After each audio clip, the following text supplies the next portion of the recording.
ಸ್ವಲ್ಪ ಸಾರಲ್ಲಿ ಚೆನ್ನಾಗಿ ನೆನೆಸಿ, ಸೌಂಡಲ್ಲೇ ಗೊತ್ತಾಗಿರ್ಬೇಕು, ಎಲ್ಲ ಕಾಳುಗಳೆಲ್ಲ ಹಾಕಿ ಒಳ್ಳೆ ನಾಟಿ ಕೋಳಿ ಬಸ್ಸಾರು ಮಾಡಿದ್ದಾರೆ. ಹೇ ನಮಸ್ಕಾರ, welcome to a new blog. So ಇವತ್ತು ನಮ್ಮ ಜೊತೆ ಗೊತ್ತಲ್ಲ ನಮ್ಮ ಹಳೆ ಡಾನ್ ರಮೇಶ, ಇಬ್ರು ಒಂದು ಹೋಟೆಲ್, ಒಂದು ಇಡನ್ ಜೆಮ್ ಅನ್ಬೋದು, ಬ್ಯಾಗ್ಳೂರ್ ಎಲ್ಲಿ ಜಾಗ, ರೇವಾ ಕಾಲೇಜ್, ರೇವಾ ಸರ್ಕಲ್ ಇಂದ ಒಂದು 100 ಮೀಟರ್ಸ್ ಅಷ್ಟೇ, ಟುವರ್ಡ್ಸ್ ತಣಿಸಂದ್ರ. ಒಳ್ಳೆ ನಾಟಿ ಸ್ಟೈಲ್ ಮಟನ್ ಊಟ. ಹೋಟೆಲ್ ಹೆಸರು ಐಶ್ವರ್ಯ ಹಿಂದೂ ಮಿಲಿಟರಿ ಹೋಟೆಲ್. ರೆಡಿನಾ? ಚಾಡೋದೇನಾ ಅಷ್ಟೇ, ತುಂಬಾ ದಿವಸ ಬೇರೆ ಆಗಿತ್ತು. ನೋಡಿ ಹೋಟೆಲ್ ಫೈನ್ ಆಗಿದೆ. ಸರ್ ಏನೇನಿದೆ? ನಾಟಿ ಕೋಳಿ ಬಸ್ಸಾರ್ ಇದೆ ಸರ್ ಇವತ್ತು ಸ್ಪೆಷಲ್ ನಮ್ದು. ಆಗ್ಬಿಟ್ರೆ ನಲ್ಲಿ ಮಿಲ್ಸ್, ಬೋಟಿ ಮಿಲ್ಸ್, ಕೈಮೆ ಮಿಲ್ಸ್, ಮಟನ್ ಬಿರಿಯಾನಿ, ಮಟನ್ ಊಟ, ತಲೆವಂಸ ಮಿಲ್ಸ್. ಊಟದಲ್ಲಿ ಎಲ್ಲ ರೈಸ್ ಗೀಸ್ ಎಲ್ಲ ಬಂದ್ಬಿಡುತ್ತೆ, ಅನ್ಲಿಮಿಟೆಡ್ ರೈಸ್. ಇವಾಗ ಹೇಳಿರೋದು ನಾಟಿ ಕೋಳಿ ಬಸ್ಸಾರು ಅಂತ. ನಾವು ಮನೆಗಳಲ್ಲಿ ಮಾಡ್ತಾ ಇದ್ವಿ ಹಳ್ಳಿಗಳಲ್ಲಿ, ಇವಾಗ ಹೋಟ್ಲಲ್ಲೂ ಇಂಟ್ರೊಡ್ಯೂಸ್ ಮಾಡ್ಬಿಟ್ಟಿದ್ದಾರೆ. ಅಂಡ್ ನಲ್ಲಿ ಮೂಳೆ, ನಲ್ಲಿ ಮಟನ್ ಊಟ ಇಲ್ಲೇ ಕಣ್ಮುಂದೆನೇ ಇದೆ ನೋಡಿ. ಆಹಾ, ಗದೆ ನೋಡಿ, ಗದೆ ತಣ, ಅದೇ ತರ ನಾಟಿ ಕೋಳಿ ಬಸ್ಸಾರು ಬಂದಾಯ್ತು. ಆಹಾ, ಎಲ್ಲ ಕಾಳುಗಳೆಲ್ಲ ಹಾಕಿ ಒಳ್ಳೆ ನಾಟಿ ಕೋಳಿ ಬಸ್ಸಾರು ಮಾಡಿದ್ದಾರೆ. ಮನೇಲಿ ಮಾಡೋ ಥರನೇ ಇದೆ. ಓಕೆ, ಇವಾಗ 2 ತರಿಸ್ಬಿಟ್ಟಿದೀವಿ, ಇಬ್ರಿಗೂ 2 ತಿನ್ಬೇಕು.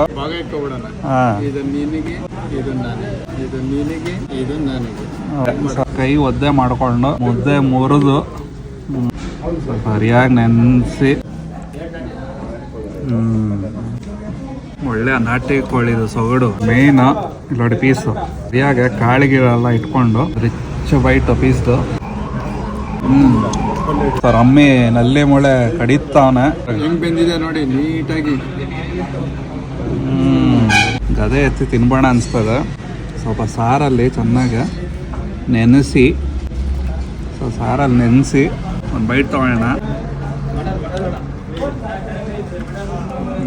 ಸಖತ್ ಸಾಫ್ಟ್ ನಲ್ಲಿ ಮೂಳೆ ಮಟನ್ ಗೊತ್ತಲ್ಲ, ಇಲ್ಲಡಿ ಯಾವ ತರ ಬೆಂದಿದೆ ಅಂದ್ರೆ ಸುಮ್ಮನೆ ಹಿಂಗೆ ಅಂದ್ರೆ ಬಂದ್ಬಿಡತ್ತೆ. ಸೊ ಆ ತರ ನೀಟಾಗಿ ಸೂಪರಾಗಿ ಬೆಂದಿದೆ ನಲ್ಲಿ ಮೂಳೆ ಮಟನ್.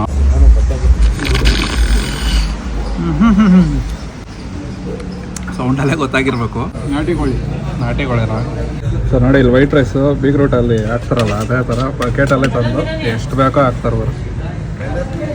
ಸಾಕು. ವೈಟ್ ರೈಸ್ಗೆ ಮಟನ್ ಶೇರ್ವನ್ನ ಹಿಂಗೆ ಮಟನ್ ಸಾರನ್ನ ಹುರ್ಕೊಂಬೋಣ.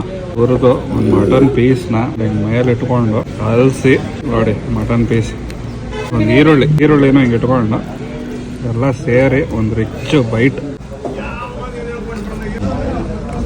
ವೈಟ್ ರೈಸ್ಗೆ ಮಟನ್ ಸೈಡ್ ಸೂಪರ್ ಆಗಿದೆ, ಸೂಪರ್ ಬರೋ. ಕ್ರೌಡ್ ಎಲ್ಲ ಫುಲ್ ಹಳೆ ಕಾಲದ ಹಳೆ ಲೆಜೆಂಡ್ಸೇ ಬರೋದಿಲ್ಲ.